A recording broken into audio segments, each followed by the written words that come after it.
Arsenal en finale de la Ligue des Champions.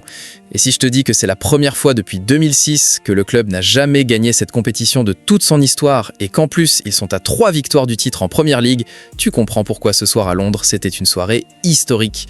Bienvenue dans le Flash Club de foot, on démarre. Arsenal a éliminé l'Atlético Madrid 1-0 à l'Emirates Stadium et file en finale de la Ligue des Champions. Un seul but inscrit par Bukayo Saka sur l'une des rares occasions du match et c'est suffisant pour faire plier les Colchoneros.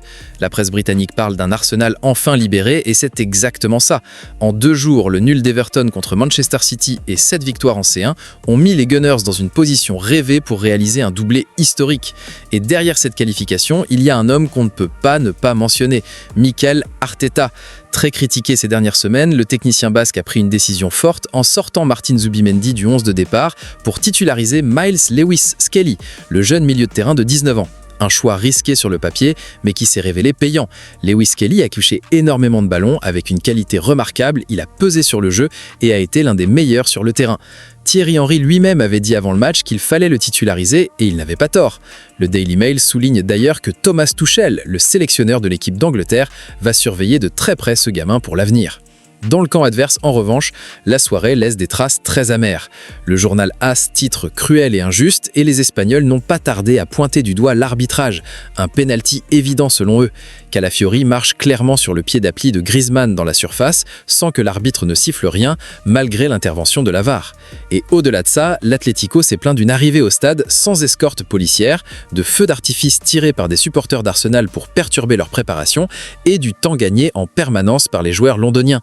Ça faisait beaucoup pour Diego Simeone, qui a d'ailleurs failli en venir aux mains avec Andrea Berta, le directeur sportif d'Arsenal et ancien de l'Atlético. Bref, une soirée tendue sur tous les fronts. Mais la grande image de cette soirée, c'est Antoine Griezmann en larmes devant les supporters madrilènes qui avaient fait le déplacement à Londres. C'était son dernier match en C1. Le champion du monde 2018 termine sa carrière en C1 sans jamais avoir soulevé le trophée. Finaliste malheureux en 2016 contre le Real Madrid avec un penalty raté aux tirs au but et maintenant éliminé en demi-finale à 35 ans. L'équipe titre la triste fin de Griezmann. Une carrière européenne inachevée pour celui qui reste l'un des joueurs ayant disputé le plus de matchs en Ligue des Champions sans jamais la gagner. Il recevra un dernier hommage de son public lors du dernier match à domicile de l'Atlético en championnat avant son départ pour Orlando. Et Diego Simeone, lui, sous le coup de l'émotion en conférence de presse, a laissé planer un petit doute sur son propre avenir quand on lui a posé la question. Il a simplement dit « pas maintenant, certainement pas maintenant ». À surveiller. Petit tour du côté du mercato maintenant, avec le Barça qui pense déjà à l'après-Lewandowski. Le Polonais de 37 ans va quitter le club libre cet été et Barcelone cherche son successeur. La priorité s'appelait Julián Álvarez, mais l'Atlético Madrid ne veut absolument pas vendre. Du coup, le Barça s'est tourné vers un plan B très intéressant. João Pedro, l'attaquant brésilien de 24 ans recruté par Chelsea l'été dernier pour 60 millions d'euros.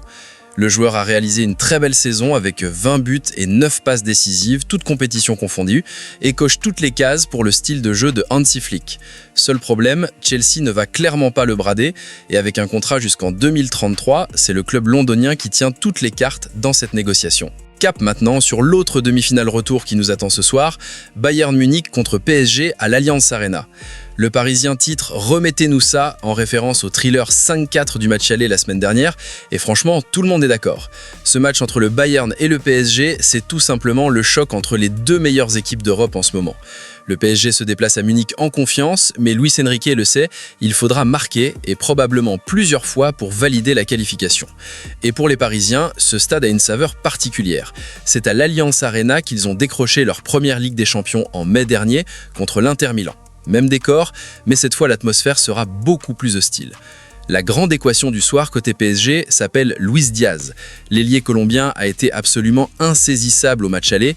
Il a fait vivre un cauchemar à Marquinhos que Luis Enrique avait chargé de le surveiller, un choix tactique qui n'a clairement pas fonctionné. Ce soir, il faudra trouver une autre solution, peut-être en mettant Zahir Emery sur lui en latéral droit. Réponse ce soir. En face, le Bayern Munich arrive avec une ambition totale. Vincent Kompany a déclaré en conférence de presse que ce soir c'est probablement le match le plus important de sa carrière. Pas seulement pour lui, mais pour tous ses joueurs. Et le journal allemand résume parfaitement l'état d'esprit avec ce titre « Jeu du siècle partie 2 ». toute la Bavière rêve de retrouver une finale de C1 6 ans après la dernière contre le PSG. Ce soir, ça va être du spectacle, t'as intérêt à être devant ton écran. On termine en Italie avec Marcus Thuram qui fait la une de la Gazzetta dello Sport. L'attaquant français a été décisif dans le sprint final pour le Scudetto avec son but contre Parme dimanche dernier qui a lancé l'Inter vers le titre. Maintenant, l'objectif c'est le doublé et pour ça, il faudra battre la Lazio en finale de la Coupe d'Italie le 13 mai prochain. Thuram est en train de vivre la meilleure période de sa saison, au meilleur moment. Le leader offensif et émotionnel de l'Inter dans ce sprint final, celui qui a pris le relais quand Lautaro Martinez n'était pas au mieux, un grand joueur qui répond présent dans les grands moments. Voilà, c'est tout pour ce Flash Club de Foot du jour. Si t'as aimé cette vidéo, like, abonne-toi à Club de Foot et active la cloche pour ne jamais rien rater. On se retrouve très vite pour la prochaine actu. Si tu veux l'essentiel de l'actu foot, sans blabla, abonne-toi à Club de Foot et like la vidéo. On se retrouve très vite pour la suite.